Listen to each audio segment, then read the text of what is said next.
चलिए अब अगली खबर का रुख कर लेते हैं। खबर आपको बता रहे नैनीताल से, जहां सुप्रीम कोर्ट पहुंचा नैनीताल हाई कोर्ट की शिफ्टिंग का मामला। आदेश पर रोक लगाने की मांग। कुमाऊं मंडल के नैनीताल जनपद में स्थापित है हाई कोर्ट और हाई कोर्ट को जो है दूसरे स्थान पर स्थापित करना है, उसको लेकर ये पूरा मामला अब सुप्रीम कोर्ट पहुंच चुका है। ज्यादा जानकारी ले लेंगे, हमारे सहयोगी सोनू लगातार हमारे साथ जुड़े हुए हैं।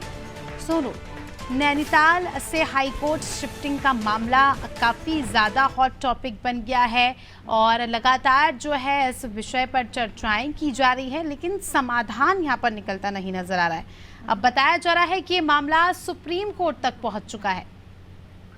अब देखिए स्मिता, आप इस बात से इसका अंदाजा लगा सकते हैं कि एक हाई कोर्ट के भवन को हाई कोर्ट के स्थान जो है उसको शिफ्ट किए जाने को लेकर के ये मामला सुप्रीम कोर्ट तक पहुंच गया है। बिल्कुल। और जिस तरह से इसमें हम चर्चा कर रहे हैं और तमाम इससे जुड़े अपडेट्स हम लगातार अपने दर्शकों तक पहुंचा रहे हैं, क्योंकि जो हाई कोर्ट की शिफ्टिंग का मामला है, इस पर जिस तरह से दोनों ही क्षेत्रों के अधिवक्ता अपनी अपनी राय रख रहे हैं और जो हाई कोर्ट की मुख्य न्यायाधीश हैं उन्होंने मौखिक आदेश जिस तरह से दिए थे, दरअसल हाई कोर्ट की शिफ्टिंग के साथ साथ हाई कोर्ट की एक बेंच खोले जाने का भी मामला इससे जुड़ा हुआ है।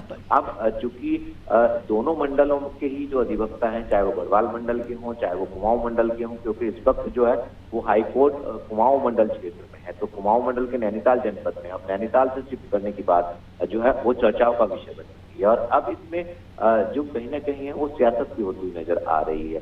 एक रोज पहले हमने अपने दर्शकों को अपडेट दिए थे कि जो महाराष्ट्र के पूर्व राज्यपाल और उत्तराखंड के पूर्व मुख्यमंत्री जो बीजेपी के वरिष्ठ नेता हैं भगत सिंह कोश्यारी, उन्होंने मुख्यमंत्री को पत्र लिखा था। और जबकि जो नैनीताल जनपद के जो बार एसोसिएशन के पदाधिकारी हैं, उन्होंने अब सुप्रीम कोर्ट में अपील दायर की है। अब चूंकि अपील की जब सुनवाई होगी, उस पर चर्चा होगी कोर्ट में, तो निश्चित तौर पर जो गढ़वाल मंडल क्षेत्र के अधिवक्ता हैं, अलग अलग जनपदों के बार एसोसिएशन के पदाधिकारी हैं, वो भी अपना पक्ष रखने का प्रयास करेंगे। तो एक तरफ तो ये देखना होगा कि हाई कोर्ट की जो गढ़वाल क्षेत्र में एक बेंच खोले जाने की बात कही जा रही है, इसकी वास्तविक तस्वीर आखिर कब तक साफ हो पाएगी। अब चूंकि मामला हाई कोर्ट की शिफ्टिंग का सुप्रीम कोर्ट तक पहुंच गया, सुप्रीम कोर्ट में सुनवाई के दौरान देखना होगा कि कुमाऊं क्षेत्र के और गढ़वाल क्षेत्र के जो अधिवक्ता हैं, जो अलग अलग बार एसोसिएशन के पदाधिकारी हैं, वो किस तरह से तर्क रखेंगे और सुप्रीम कोर्ट से आखिर इसका जो फाइनल निर्णय है वो क्या आने वाला है, ये देखना होगा। बिल्कुल, अब ये देखने वाली बात होगी, लेकिन ये ऐसा मामला है जिस पर राजनीति नहीं होनी चाहिए। कहीं ना कहीं राजनीतिक गलियारों में इस पूरे मुद्दे को लेकर हलचल मच गई है और ये मुद्दा जो है डिले होता जा रहा है। शिफ्टिंग की प्रोसेस जो है डिले होती जा रही है, अभी तक जो है लोकेशन ही डिसाइड नहीं हुई है। क्या लगता है इसका खामियाजा किसे भुगतना पड़ रहा है?